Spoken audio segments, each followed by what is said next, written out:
আলহামদুলিল্লাহ আসসালাতু ওয়াসসালামু আলা রাসূলিল্লাহ। আমাদের তাখতি নাম্বার 26 চলছিল, যার মধ্যে কয়েকটা পার্ট পড়ানো হয়ে গেছে। আমাদের ওভারঅল এই এতটা পর্যন্ত পড়ানো হয়ে গেছে। ফাসাউফা ইয়ালামুন এতটা পর্যন্ত পড়া হয়ে গিয়েছে। সুতরাং যদি আগের ভিডিও না দেখে থাকেন আর যদি পড়তে আটকান তাহলে সেই ভিডিওগুলো আগে দেখে নেবেন। তাহলে আজকের পড়াটা শুরু করি।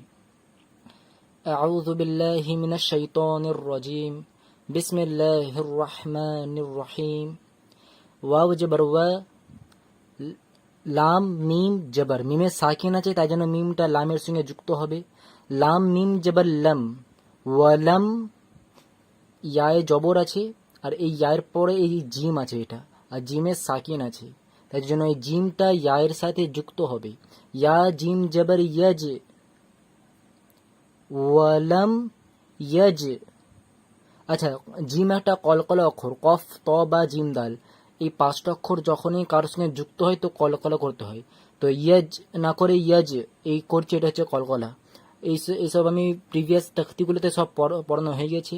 যদি এই কায়দাগুলো না জেনে থাকেন তাহলে দেখবেন আমার প্লেলিস্ট আছে চ্যানেলে, কলকলা কায়দা বলে একটা তখতি আছে, দেখবেন, ঠিক আছে? তো সেখান থেকে কায়দাগুলো জেনে নেবেন। ইকফা কায়দা এমনি আছে, আর অনেকগুলো কায়দা আছে, রস সেকেন্ডের কায়দা আছে।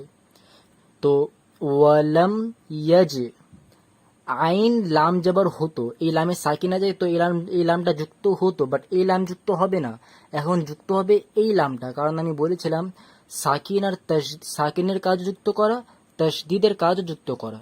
বাট সাকিন আর তশদিদ পরপর আসলে যখন সবসময় তশদিদটা বেশি গুরুত্ব পাবে, অর্থাৎ যার উপরে তশদিদ থাকবে সেটাকে যুক্ত করব। তাহলে যার উপরে সাকিন আছে তাকে কি করব? তার কিছু করবো না, তার কোনো কাজ নেই। তো এর উপরে তশদিদ আছে তো এই লামটা আইনের সঙ্গে যুক্ত হবে, এর কোনো কাজ হবে না, ঠিক আছে? তো আইন এই লামটা যুক্ত হবে।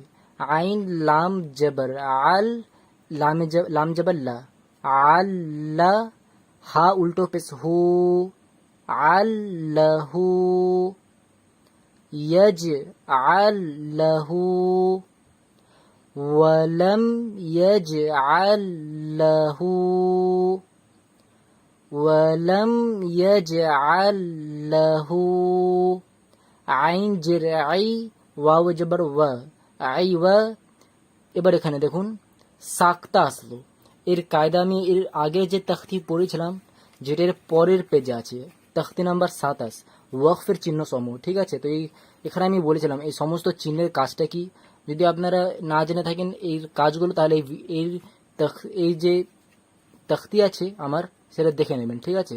তো সাক্তার কাজ বলেছিলাম সিন অথবা সাক্তা, এই যে সাক্তা অথবা ওয়াও কফা ওয়াকফা, এই তিনটেরই সেম কাজ। আগের যে ভিডিও ছিল, আগের ভিডিওতে আমি ওয়াকফার কাজ বলেছিলাম, তো এটাও সেম ছিল। কি করতে হয়?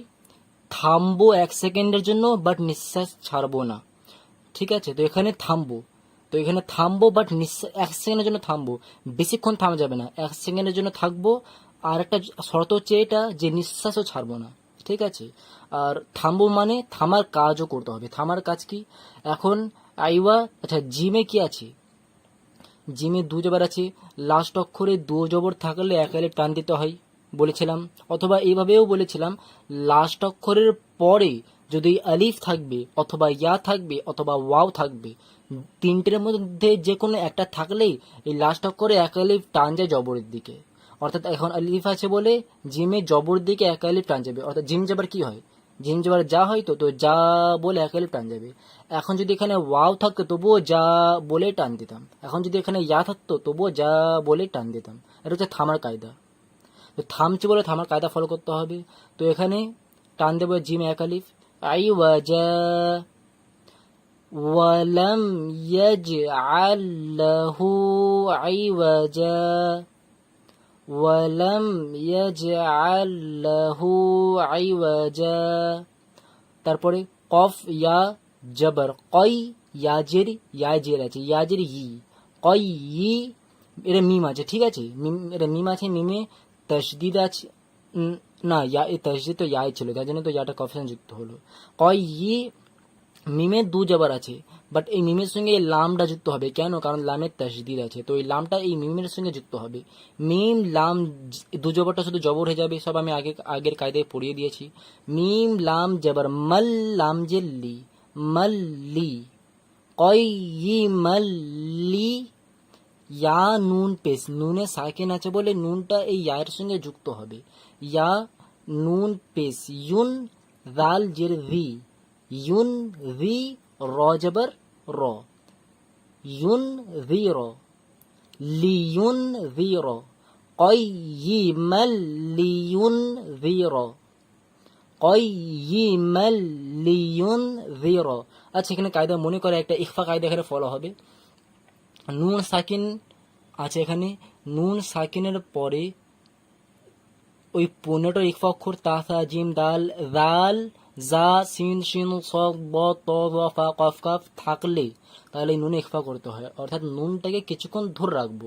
লিউন, নুনটাকে ধরে রাখবো, লিউন জি র। ঠিক আছে, এটা আমি ইখফা কায়দায় পড়েছি যত সম্ভব, তাখতি নাম্বার 11 ছিল সেটা, ইখফা কায়দা বলে লেখা আছে। কায়দাটা না জানলে সেই ভিডিও সেই তাখতিটা আমার দেখে নেবেন, ঠিক আছে, সব কায়দা ভালো করে দেখে নেবেন। তো এখানে ইখফা হবে লিয়ুনযির, কয়িমাল লিয়ুনযির। তো এইটা এখান থেকে শুরু হচ্ছে আর এখানে শেষ হচ্ছে, ভাববেন না যে এখানে শেষ হচ্ছে, না, এটা এখানে শেষ হচ্ছে, এটা আলাদা, ঠিক আছে। তো এবার এখান থেকে এতটা পড়ি। ওয়ালাম ইয়াজআল লাহু ইওয়াজা কয়িমাল লিয়ুনযির। আচ্ছা, এখানে তাহলে কি করব, থামবো, 1 সেকেন্ডের জন্য থামবো, বাট নিঃশ্বাস ছাড়বো না। ওয়ালাম ইয়াজআল লাহু ইওয়াজা কয়িমাল লিয়ুনযির।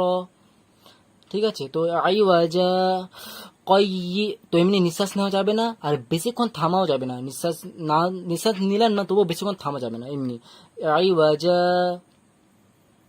কয়িমাল, তো এত বেশিক্ষণও থামা যাবে না, 1 সেকেন্ডের জন্য থামবো, বাট নিঃশ্বাসটা ছাড়বো না।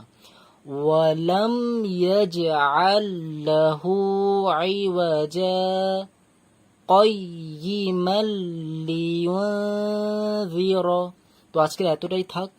ভালো করে কায়দা হচ্ছে মেইন, যদি কায়দা ফলো না করে যদি পড়েন তো পড়ে নেবেন, ঠিক আছে। পার্থক্য কি যাবে ভালো করে ভেবে দেখুন। এখন যদি আপনারা কায়দা ফলো না করে পড়েন তো হয়তো কিছু তাড়াতাড়ি কোরআন পড়তে পেরে যাবেন, বাট সারা জীবন যতক্ষণ বেঁচে আছেন সারা জীবন ওই বিনা কায়দায় পড়তে হবে। আর যদি কায়দা দিয়ে পড়েন তাহলে হয়তো শিখতে টাইম লাগবে, 1 মাস টাইম লাগলো, 2 মাস, 3 মাস, 4 মাস, যত টাইম লাগুক, একটু বেশি টাইম লাগবে শিখতে, বাট শেখার পরে আপনি সারা জীবন ঠিকভাবেই পড়ে যাবেন। বুঝতে পারছেন কি বলতে চাচ্ছি? তো এখনটাই আসল, শেখাটাই আসল।